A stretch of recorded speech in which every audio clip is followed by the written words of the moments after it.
প্রতিষ্ঠান গুনতে হচ্ছে কারখানা মালিকদের। এ নিয়ে আরো জানাতে নোয়াখালীর মাইজদি হাউজিং এলাকা থেকে যুক্ত হবেন আমাদের সঙ্গে নাসিম শুভ। শুভ, গ্যাস সংকটের কারণে আবাসিক ও বাণিজ্যিক খাতের কি পরিমাণ গ্রাহক ভোগান্তিতে পড়েছেন? সংকট সমাধানে বিকল্প কোনো ব্যবস্থা নেওয়া হয়েছে কিনা একটু জানাবেন।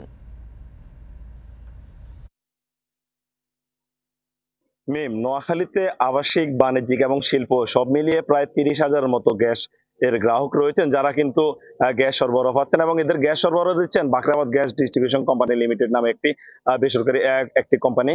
তো গত 1 বছর যাবতে কিন্তু নোয়াখালীতে দিনের অর্ধেক সময় ধরে কিন্তু লাইনে কিন্তু তাদের গ্যাস সংযোগ থাকে না, যার কারণে কিন্তু ভোগান্তিতে পড়তে হয় বাসাবাড়ি থেকে শুরু করে শিল্প কারখানা পর্যন্ত সকলকেই।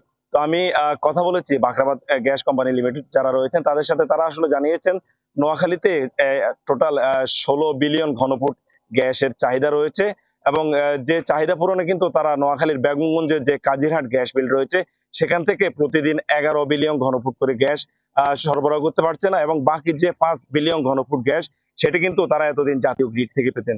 কিন্তু গত কয়েক মাস যাবতই জাতীয় গ্রিড থেকে এই 5 বিলিয়ন ঘনফুট গ্যাস তারা সময়মতো পাচ্ছেন না, যার কারণে কিন্তু গ্যাসের এই সংকট বলে তারা আমাদেরকে জানিয়েছেন। তো গ্যাসের এই সংকটের কারণে একদিকে যেমন বাসাবাড়িতে তাদের যারা গ্রাহক রয়েছেন তাদের রান্নার যেমন বেগ পেতে হচ্ছে, অন্যদিকে শিল্প কারখানা উৎপাদনমুখী যে সকল প্রতিষ্ঠান রয়েছে সেগুলোতেও উৎপাদন করতে তাদের হিমশিম খেতে হচ্ছে।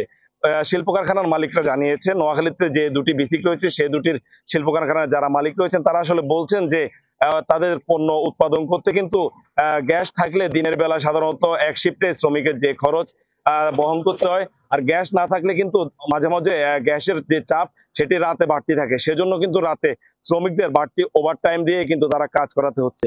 এর ফলে কিন্তু তাদের যে উৎপাদন খরচ সেটি কিন্তু আসলে দ্বিগুণ হয়ে যাচ্ছে।